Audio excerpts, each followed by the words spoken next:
The massive station orbiting Arcturus Prime hummed with the quiet efficiency of galactic governance. 47 species had gathered for the quarterly assembly, their representatives filling the enormous chamber that stretched nearly a kilometer in diameter. The air recyclers worked overtime to accommodate the different atmospheric needs of dozens of alien physiologies, creating a complex symphony of mechanical sounds that had become the background music of interstellar politics. Ambassador Marcus Reed sat in the smallest section of the chamber, flanked by his two companions from Earth. Colonel Lisa Park studied the assembled delegates with the practiced eye of a military strategist, while David Wong reviewed economic data on his tablet. The human delegation occupied exactly 3 seats in a chamber designed for thousands, a physical reminder of their place in the galactic hierarchy. For 3 centuries, humans had been the galaxy's newest members. They were tolerated but rarely consulted, acknowledged but never truly respected. Their single inhabited world seemed laughably insignificant compared to the vast empires that surrounded them. The Altarians controlled 12 star systems, their military might respected throughout the Outer Rim. The Centauri Federation spanned 23 worlds, their trade networks binding together dozens of species. The ancient vegan collective had influenced galactic policy for over 2 millennia, their wisdom sought by civilizations that had barely discovered fire when the vegans first reached the stars. Reed watched the proceedings with the patience of someone who had learned to wait. He had served as Earth's ambassador for 15 years, attending these gatherings 4 times annually, listening to debates that rarely concerned his species. Humans were consulted on matters affecting their immediate system, but the great questions of galactic governance were decided by others. It was a system that had worked for centuries, and most species saw no reason to change it. The morning session had covered routine matters, trade route maintenance, communication protocol updates, and the scheduling of the next assembly. Reed had voted when required, his voice joining the chorus of agreement that greeted most proposals. These were housekeeping matters, the kind of administrative decisions that kept the galaxy functioning but rarely sparked controversy. The afternoon brought more substantial issues. High Chancellor Theron of the Vegan Collective stood to address the assembly, his tall frame commanding attention even in the vast chamber. The vegans were an ancient species, their blue-tinted skin and elongated limbs marking them as one of the galaxy's elder races. Theron had held his position for over a century, his experience and wisdom respected by allies and rivals alike.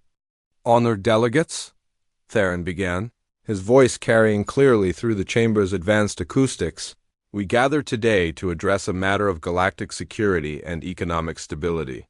The Outer Rim systems have experienced unprecedented growth.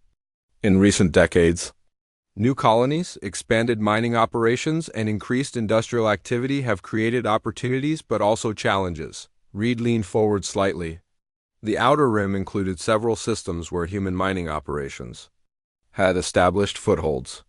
These were marginal worlds, barely profitable even under current conditions, but they provided resources that Earth desperately needed to maintain its position in galactic society. "The growth in Outer Rim activity has strained our collective resources," Theron continued. "Fleet patrols must be increased to maintain security. Communication networks require expansion to serve new populations. Trade route maintenance becomes more complex with each new settlement. These costs are currently borne by all member species through our general taxation system, but the benefits accrue disproportionately to those engaged in frontier expansion." The implication was clear before Theron stated it explicitly. The major powers were subsidizing the expansion of minor species, creating what they saw as an unfair distribution of costs and benefits. Reed felt Colonel Park tense beside him as the Chancellor moved toward his proposal. "Therefore, the Vegan Collective, with the support of the Altarian Republic and the Centauri Federation, proposes the Outer Rim Taxation Initiative. This measure would impose a resource extraction tax on all mining, manufacturing, and agricultural operations in designated frontier systems. The revenue would fund expanded security and infrastructure in these regions, ensuring that those who benefit from frontier expansion, bear the costs of maintaining it. The proposal was elegantly phrased, but Reed understood its true purpose. The taxation rates being suggested would make most human operations unprofitable. Earth's economy depended on those marginal mining worlds, and the major powers knew it. This was not about fair distribution of costs. It was about ensuring that developing species never accumulated enough resources to challenge the established order. The debate that followed was predictable. Representatives from the major powers spoke in favor of the initiative, citing fairness and fiscal responsibility. Delegates from smaller species raised concerns about the impact on their operations, but their voices carried little weight in the chamber. The mathematics of galactic politics were simple. The major powers controlled the majority of votes, and their interests usually aligned. Reed listened to the arguments with growing certainty. This was the moment he had been waiting for, the decision that would force a choice between acceptance and action. For 3 centuries, humans had been patient, accepting their position as a minor species grateful for inclusion in galactic society. They had absorbed insults, endured condescension, and watched opportunities pass to other species. But patience had its limits, and Earth's survival needs were about to collide with the galaxy's power structure. When the formal debate period ended, Chancellor Theron called for final comments before the vote. This was typically a formality, a chance for delegates to make brief statements for the record before the inevitable outcome. Reed stood slowly, his weathered face calm as he gestured for recognition.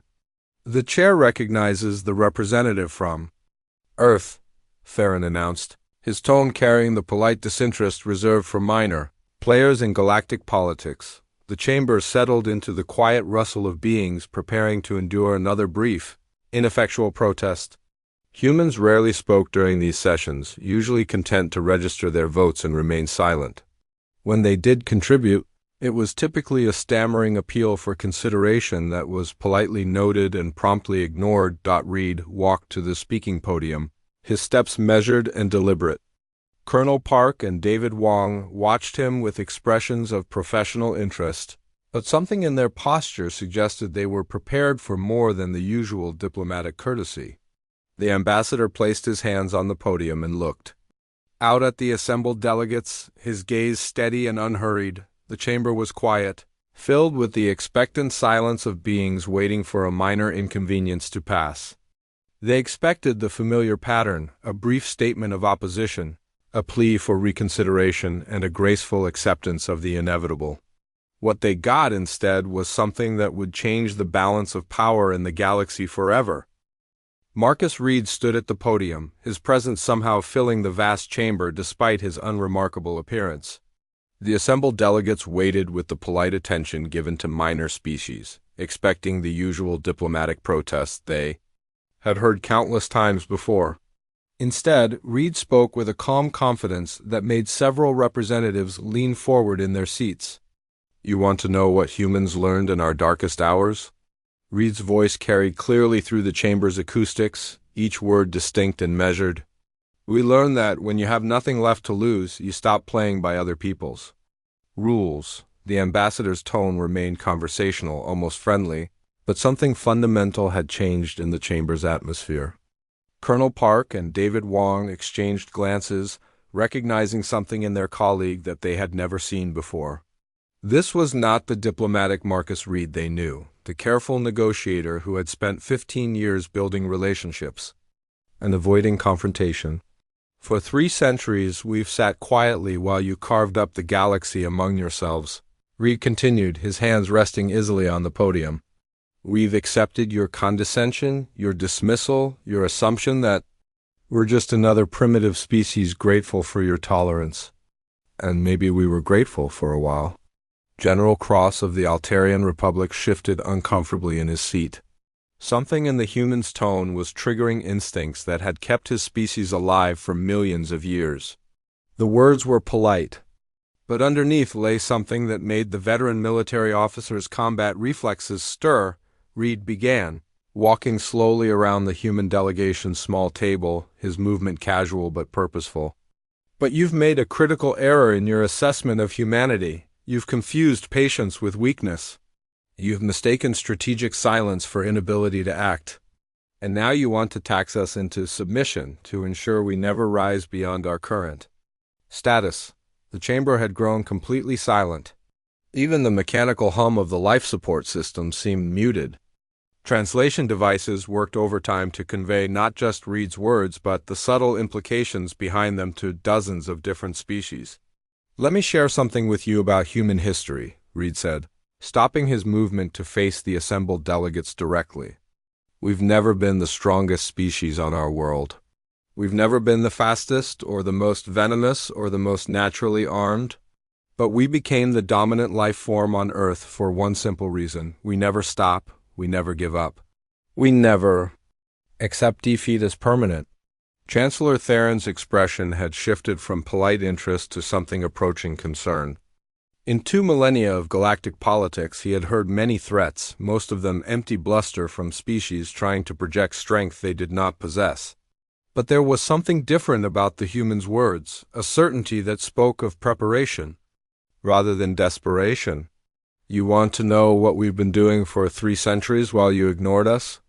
Reed's smile was neither warm nor hostile, but carried the quiet satisfaction of someone revealing a long-held secret.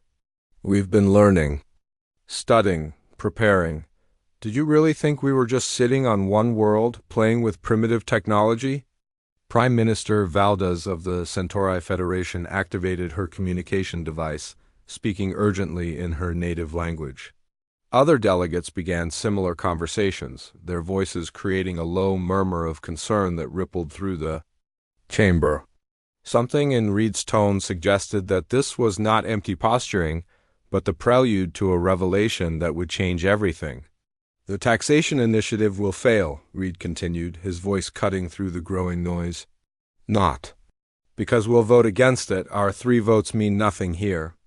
It will fail because if it passes, we'll demonstrate why the most dangerous thing in the galaxy isn't the species that roars the loudest.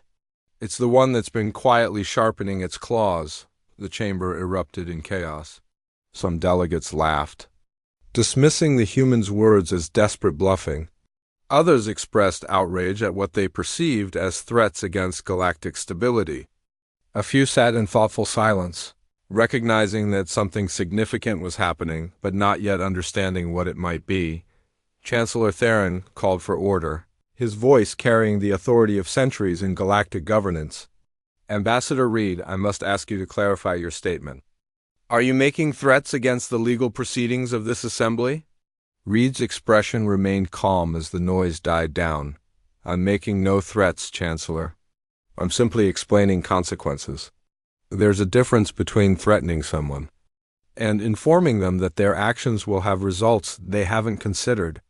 The ambassador returned to his position behind the podium, his movement relaxed but purposeful. "You've built your galactic civilization on certain assumptions. You assume that the major powers will continue to dominate because they've always dominated. You assume that minor species will remain minor because they lack the resources to become major. You assume that the current balance of power is stable because it's been stable for centuries." Reed paused, letting his words sink in before continuing. "But assumptions are dangerous things. They make you blind to changes happening right in front of you. They make you ignore evidence that contradicts what you want to believe. And they make you vulnerable to species that have learned to use your assumptions against you." David Wong stood slowly, his movement coordinated with Reed's presentation in a way that suggested careful preparation. "The taxation initiative isn't just about economics," he said, his voice carrying the same quiet confidence as the ambassador's. "It's about control, about ensuring that developing species never accumulate enough resources to challenge the established order." The holographic display system activated, showing economic projections that made several delegates lean forward with interest. The technology was more sophisticated than most species expected from the humans, displaying complex data with clarity and precision that spoke of advanced analytical capabilities. "If passed, the initiative will generate approximately 47 trillion credits annually," Wong continued. "Credits that will be controlled by the 5 major powers. Credits that will ensure your continued dominance for the next millennium. Reed took over the presentation, his tone becoming more businesslike. Under normal circumstances, we might have simply absorbed the cost, found other ways to survive. Humans are good at adapting to difficult circumstances. But these aren't normal circumstances. The display shifted to show shipping routes, resource flows, and strategic choke points throughout the galaxy. The complexity and detail of the information suggested intelligence-gathering capabilities that went far beyond what any species had attributed to humanity. You see, we've discovered something interesting about galactic economics, Reed said, his voice carrying a note of academic interest. The entire system is more fragile than anyone realizes, more dependent on cooperation than any of you want to admit, and more vulnerable to disruption than your security analyses suggest. The implications began to dawn on the assembled delegates. For 3 centuries, humans had been the galaxy's background workers, the technicians and specialists who kept systems running while others made the important decisions. But what if that had been a position of strength rather than weakness? What if the species everyone ignored had been positioning themselves to become indispensable? Reed's next words confirmed their growing fears. The taxation initiative represents a fundamental misunderstanding of the current galactic situation. You're trying to solve a problem that doesn't exist while creating a crisis that will affect everyone in this chamber. The chamber fell silent again, but this time the quiet was charged with tension and growing alarm. The human ambassador had transformed from a minor annoyance into something much more dangerous.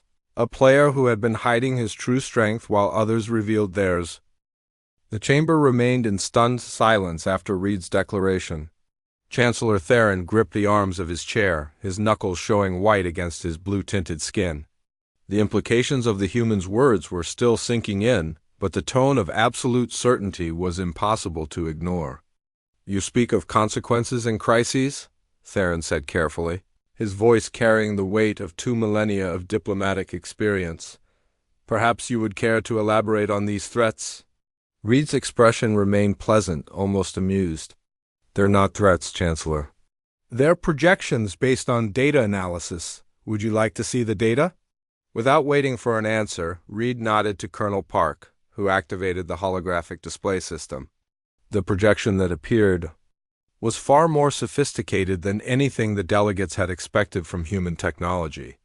The display showed a familiar blue-green sphere rotating slowly in the center of the chamber. 300 years ago, when we first joined this council, Earth had a population of 12 billion confined to one world, Reed began, his voice taking on the tone of a professor delivering a lecture. "You assume we still do. This is Earth, our homeworld. Current population, 8 billion. Several delegates leaned forward, confused by the numbers. If Earth's population had decreased, that suggested economic decline rather than growth. The human colonies they knew about were small research stations and mining outposts, barely significant enough to warrant mention in galactic surveys. The display shifted, showing star charts that made the confusion deepen into something approaching alarm. System after system began lighting up on the projection, each one marked with human symbols and population data. "What you don't know," Reed continued, "is that we've been expanding. Slowly, quietly, not through conquest or grand announcements, but through careful, methodical colonization. We've been very selective about who we told." The numbers were staggering. 47 star systems showed signs of human habitation, with populations ranging from a few thousand to several million. The total human population in the galaxy was not the 12 billion everyone assumed, but over 17 billion spread across dozens of worlds. General Cross stood abruptly, his military instincts finally overriding diplomatic protocol. "Impossible. Our surveillance networks would have detected such expansion. The Altarian Republic monitors all colonial activity in our sector." Reed's smile became genuinely warm, the expression of someone who had been waiting for exactly this question. "General, your surveillance networks have been reporting exactly what we wanted them to report. Did you ever wonder why humans seem so interested in working in communications and data management for other species?" The implication hit the chamber like a physical blow. For 3 centuries, humans had been the galaxy's most reliable employees for technical positions. They worked in communication centers, data processing facilities, and information management systems throughout known space. Jobs that seemed beneath the notice of the major powers, positions that other species were happy to delegate to willing workers. Every fleet movement, every military buildup, every classified communication in this galaxy, Reed said, his voice carrying quiet satisfaction. We've been listening, learning, preparing. Prime Minister Valdez activated her communication device. With shaking hands, speaking rapid instructions in her native language. Similar scenes played out across the chamber as delegates began to grasp the scope of what the human was revealing. David Wong stepped forward, his demeanor professional but no longer deferential. The taxation initiative isn't just about economics, as we mentioned. It's about control, about ensuring that developing species never accumulate enough resources to challenge the established order. The holographic display shifted to show detailed economic projections, trade flow analyses, and resource distribution charts. The level of detail was extraordinary, suggesting access to information that should have been restricted to the highest levels of galactic governance. If passed, the initiative will generate approximately 47 trillion credits annually, Wong continued. Credits that will be controlled by the 5 major powers. Credits that will ensure your continued dominance for the next millennium. Reed resumed control of the presentation, his tone becoming more analytical. Under normal circumstances, we might have simply absorbed the cost, found other ways to survive. Humans are remarkably adaptable when necessary, but these aren't normal circumstances. The display changed again, showing shipping routes, resource flows, and strategic choke points throughout the galaxy. But now the information was overlaid with human colonial positions, revealing a pattern that made several delegates gasp audibly. You see, we've discovered something interesting about galactic economics, Reed explained. The entire system is more fragile than anyone realizes, more dependent on cooperation than any of you want to admit, and more vulnerable to disruption than your security analyses suggest. The pattern was becoming clear. Human colonies were not randomly distributed but strategically positioned at key points in the galactic economy. Mining operations that controlled rare mineral supplies, agricultural worlds that provided food for major trade routes, communication relay stations that handled data flow between star systems. What had appeared to be insignificant outposts were actually critical nodes in the galactic infrastructure. For 3 centuries, you've been building your economies around systems that we help maintain, Reed continued. Your ships use navigation computers that we program. Your communication networks rely on relay stations that we operate. Your trade routes depend on refueling stations that we supply. Chancellor Theron's face had gone pale as the full implications became clear. You're describing economic warfare on a galactic scale. I'm describing mutual dependence, Reed corrected. The difference is that we've been aware of it for centuries while you've only just discovered it. The taxation initiative would force us to make that dependence visible to everyone. The chamber was dead silent as delegates processed what they were hearing. The species they had dismissed as primitive and insignificant had spent 3 centuries positioning themselves as essential to galactic civilization. What had seemed like eager cooperation was actually strategic infiltration on a scale that no one had imagined possible. The question now, Reed said, his voice carrying quiet authority, is whether you want to continue with a system based on mutual benefit, or whether you prefer to discover just how dependent you've become on the species you've been taking for granted. David Wong activated a new display showing real-time economic data. Current projections suggest that if the taxation initiative passes, human operations in the affected systems will become unprofitable. We'll be forced to withdraw from those positions and consolidate our resources elsewhere. The economic models showed the cascading effects of such a withdrawal. Production shortfalls, communication disruptions, transportation bottlenecks, and supply chain failures rippling through the galactic economy. The numbers were terrifying in their scope and precision. Of course, Reed said, his tone remaining conversational. This assumes that our withdrawal would be limited to the tax systems. In reality, economic disruption tends to spread. When one part of a complex system fails, other parts often follow. The message was clear without being explicitly stated. Humanity had become so integrated into galactic civilization that their withdrawal from any part of it would threaten the stability of the whole. The species that had seemed content to work in the background had actually been building a web of dependencies that gave them power far beyond their apparent position. Reed looked around the chamber, meeting the eyes of delegates who were beginning to understand that everything they thought they knew about galactic power structures was wrong.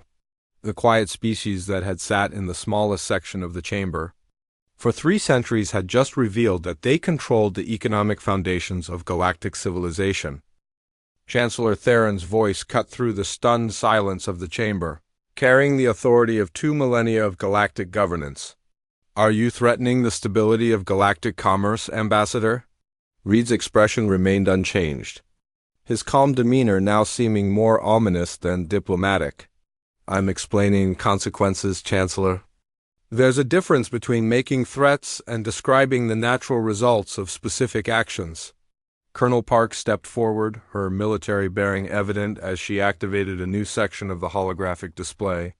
The projection showed a galactic chronometer, its digits marking the current time with precise accuracy. At 14:30 station time, 3 minutes ago, every human civilian working in non-essential positions across the galaxy received a simple message. The chronometer froze at the specified time, the moment highlighted in the display. The message was brief: "Return home." The blood drained from several faces in the chamber. Prime Minister Valdez spoke urgently into her communication device, her voice carrying the sharp edge of panic. After a few moments of rapid conversation, she looked up with barely controlled alarm. "The Centauri orbital shipyards," she announced, her voice shaking slightly. "Our primary communication systems just went dark.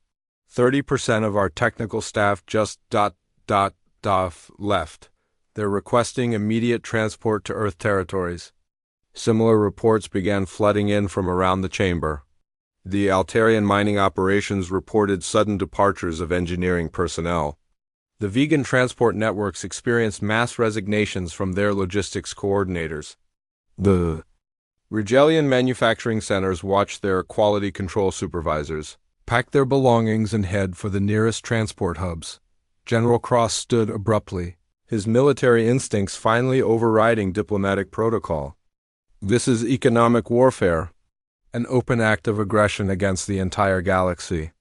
Reed shook his head slowly, his expression remaining pleasant. "This is a demonstration, General.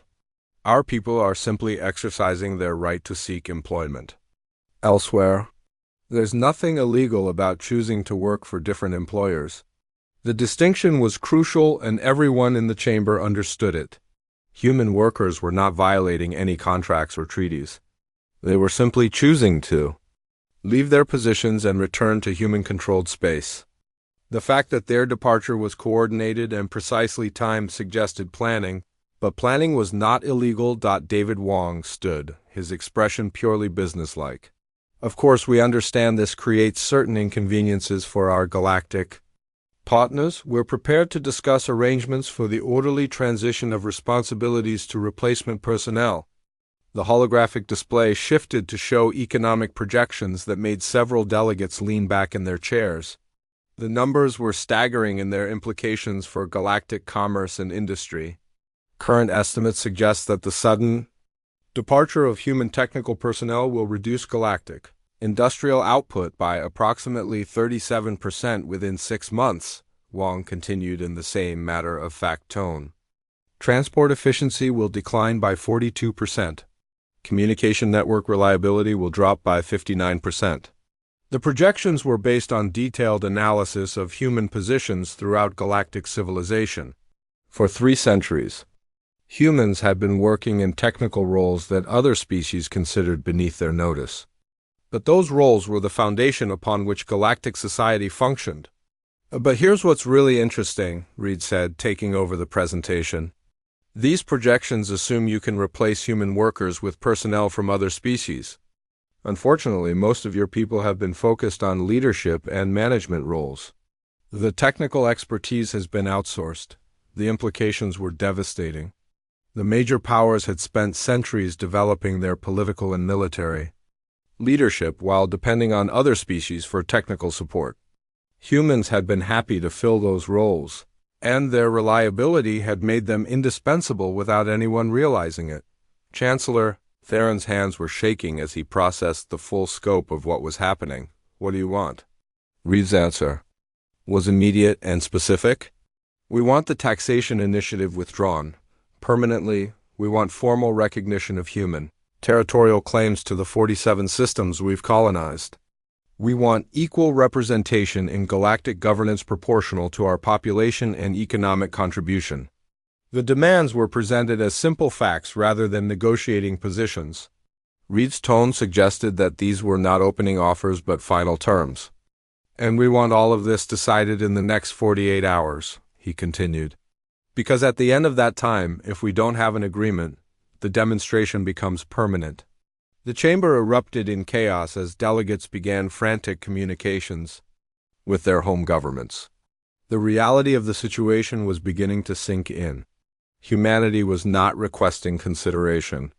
They were demanding it from a position of strength that no one had suspected existed. Raid waited for the noise to subside before speaking again.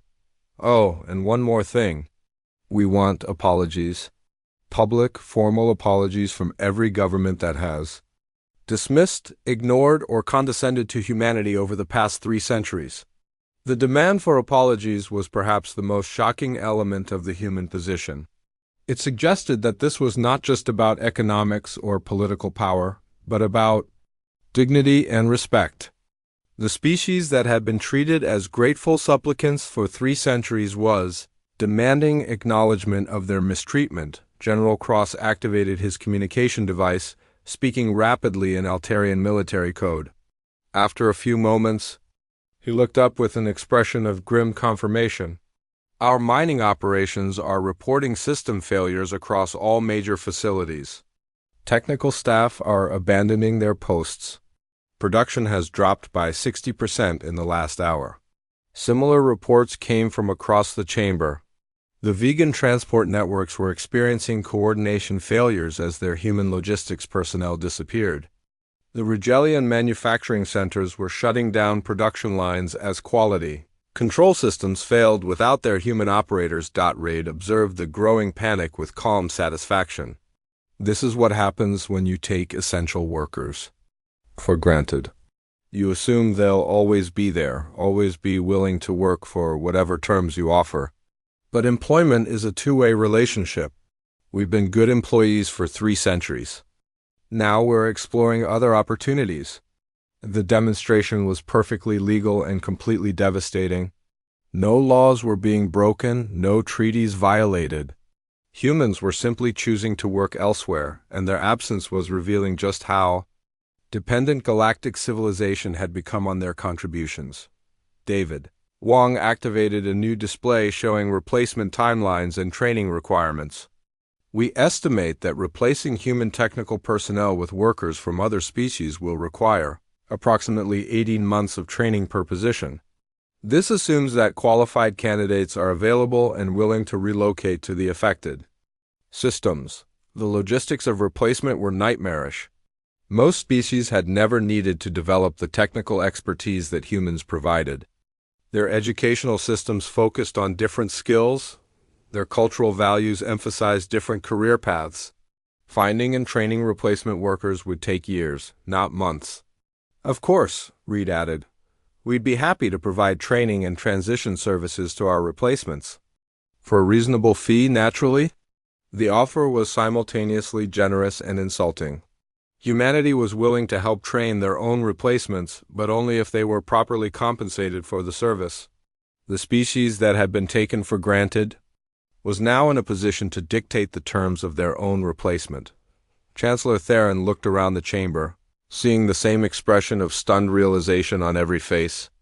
The balance of power in the galaxy had shifted in a matter of hours, and there was no going back to the old assumptions. The species that had been dismissed as primitive and insignificant had just demonstrated that they were neither. 47 hours after Reed's demonstration, the Galactic Council reconvened an emergency session. The past 2 days had been catastrophic for galactic civilization. Industrial production had plummeted as automated systems failed without human technicians to maintain them. Communication networks experienced cascading failures as relay stations went dark. Several minor conflicts had erupted when coordination between species broke down due to translation and data management failures. The chamber that had been filled with confident delegates 2 days earlier now hosted a gathering of exhausted leaders who had spent sleepless nights dealing with the consequences of humanity's withdrawal. The economic projections that Reed had presented were proving optimistic. The actual disruption was even worse than the models had predicted. Chancellor Theron called the session to order, his voice carrying none of its usual authority. The ancient vegan leader looked as though he had aged decades in the past 47 hours, his blue-tinted skin showing the strain of constant crisis management. The emergency session will address the human proposals, he announced, his words carrying the weight of inevitable defeat. The taxation initiative has been withdrawn from consideration. The territorial claims submitted by the human delegation have been reviewed and approved by the Recognition Committee. The reorganization of council representation will be implemented according to the submitted population and economic data. The changes were announced as simple administrative matters, but everyone in the chamber understood their significance. The balance of power that had governed galactic civilization for millennia was being rewritten in a matter of hours. Reed stood to address the assembly, his manner now purely professional. The dramatic revelations of 2 days earlier had been replaced by the business-like efficiency of someone implementing a carefully planned strategy. The human delegation appreciates the Council's prompt attention to these matters, he said, his tone carrying no hint of triumph or gloating. We look forward to a new era of cooperation based on mutual respect rather than historical precedent. The apologies came next, delivered by leaders who had ruled star systems for centuries. Chancellor Theron's statement, broadcast live across 47 systems, became the most watched political event in galactic history. The vegan collective formally apologizes to the human species for 3 centuries of dismissive treatment and failure to recognize their contributions to galactic civilization, Theron read from a prepared statement. We acknowledge that our assumptions about human capabilities were wrong, and that our policies were based on prejudice rather than evidence. Similar statements followed from the other major powers. General Cross of the Altarian Republic delivered his apology in clipped military terms, acknowledging tactical errors in assessment and promising better intelligence in the future.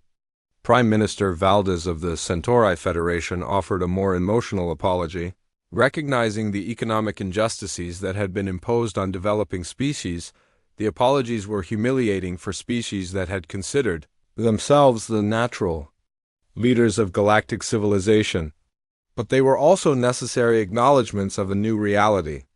The assumptions that had governed interstellar politics for millennia had been shattered by a species that had been systematically underestimated behind the public ceremonies.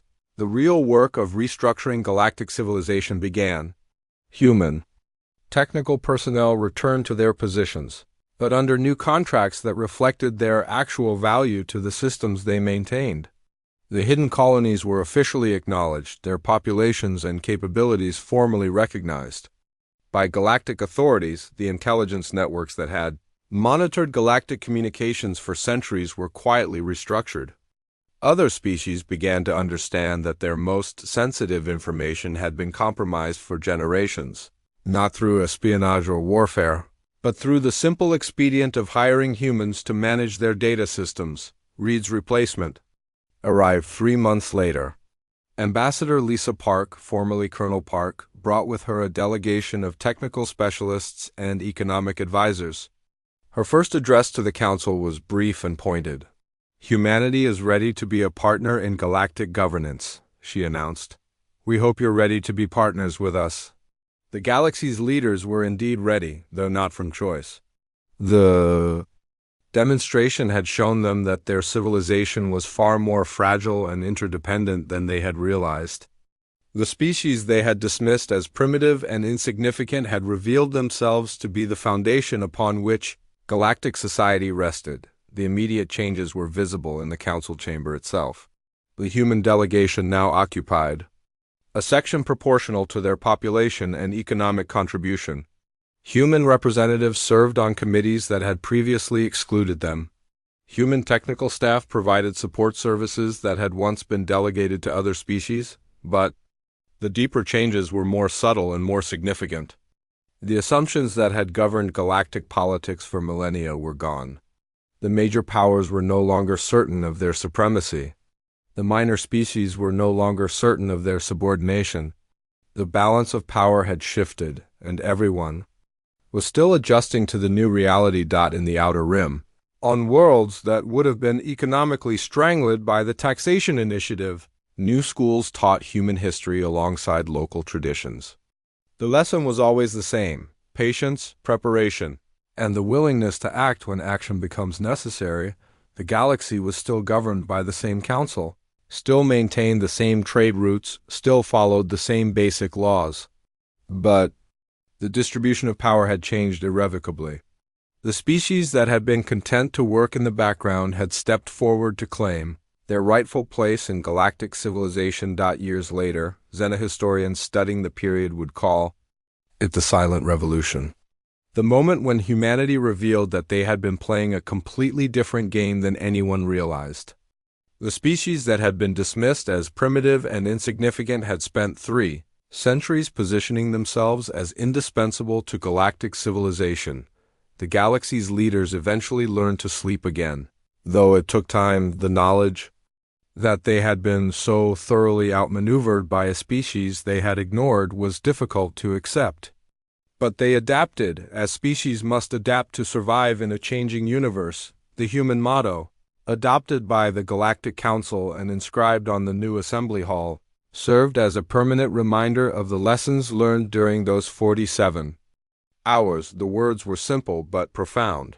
We are not the strongest, we are not the fastest, but we are inevitable. Reed returned to Earth to write his memoirs, but his legacy lived on in the transformed galaxy he left behind. The species that had spoken once and changed everything had proven that the most dangerous opponents are not those who make threats, but those who make quiet promises and then keep them. The silent revolution was complete, but its effects would ripple through galactic civilization for generations to come.